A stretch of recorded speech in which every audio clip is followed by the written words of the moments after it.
Good day, friends. Mr. Lochan here at the lab. Just wanted to share something with you.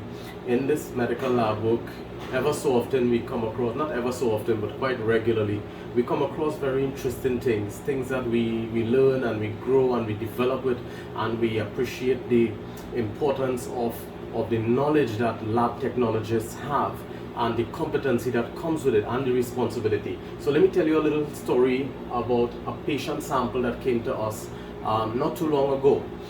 We received a specimen from a clinician, and the doctor wanted some kidney function tests, some liver function tests, and also wanted a CBC, a complete blood count. For those of us who don't know what the complete blood count is, it tells us about three types of cells: our white cells, our red cells, and our platelets.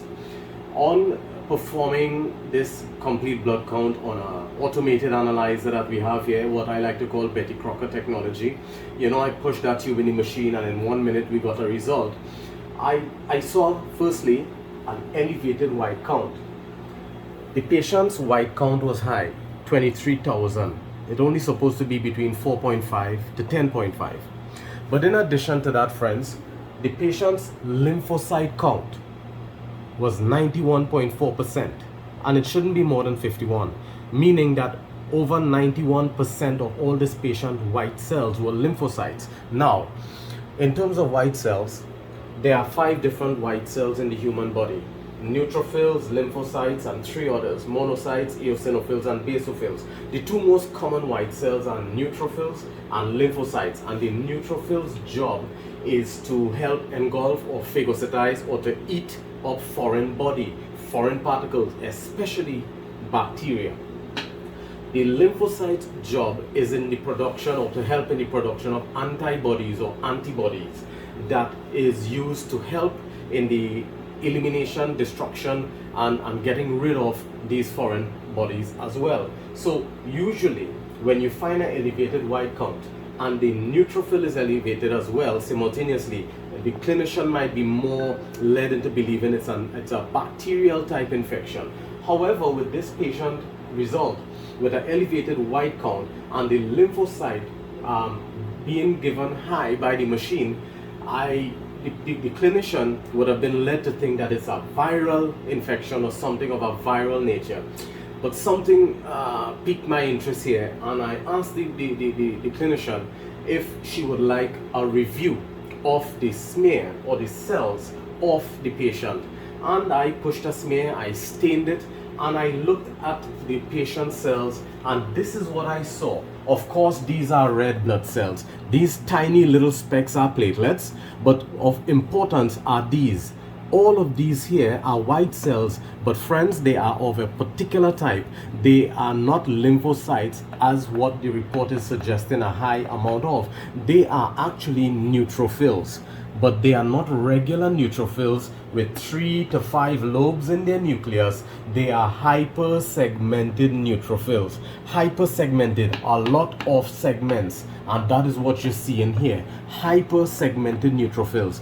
And this is what a lymphocyte looks like. It's a large nucleus, rounded, and occupies the majority of the cell, versus a neutrophil that has a lobulated nucleus with 3 to 5 lobes. The problem here, friends, is that my Betty Crocker technology, my fully automated analyzer, made a mistake and interpreted these hyper-segmented neutrophils as lymphocytes, because that's where the limit of the technology lies. And I share this with us because, for a couple reasons, but especially that any person performing diagnostic work should be competent and should be aware of things like reference ranges. When I saw a critical value for a white count, I alerted the clinician. When we recognized that the lymphocyte was elevated, we pushed towards doing a further test. And you must understand that a chain is only as strong as its weakest link.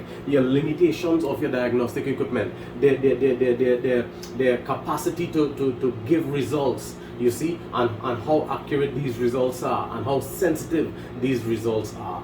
And also, you should be entrusting your work in the hands of experienced and qualified personnel. My job really is not to pull down any diagnostic center. We don't have the time or the energies to do that. But because of what's happening, this is a classic example where you got to always have the comfort knowing that your business is being dealt with by experienced people, by people who know what they're doing. It don't have to be with me. You make sure that you are comfortable with the persons you are sending your diagnostic work to. Classic example. So now the clinician is now confirmed and better able to deal with her patient and to intervene medically and medicinally to stop what's happening here. This is a beautiful example happening real time at Medical Scientific. Happy to share it with you and for you to continue to be guided and to live a good life, and as you partner with your clinicians and you partner with your diagnostic centers. Alright, keep well. This is Mr. Lochan here at Medical Scientific. Very, very happy to share this with you. Let me tell you the report. Let me tell you the report I had to give to the clinician. I put a note. Manual review of smear indicates greater than 90% of white blood cells are actually hypersegmented neutrophils. The marked hypersegmentation caused the autoanalyzer to interpret these neutrophils as lymphocytes due to the typical larger surface area of the nuclei of lymphocytes. This here, the machine interpreted that large volume of nucleus that really was worth looking at. This interpreted it to be a lymphocyte and gave us a report of 91% lymphocytes. I think that's a very good thing, a very good learning thing for us and for all the junior technologists and the scientists amongst us. This is Medical Scientific. Happy to share a little bit of knowledge with you. Keep well.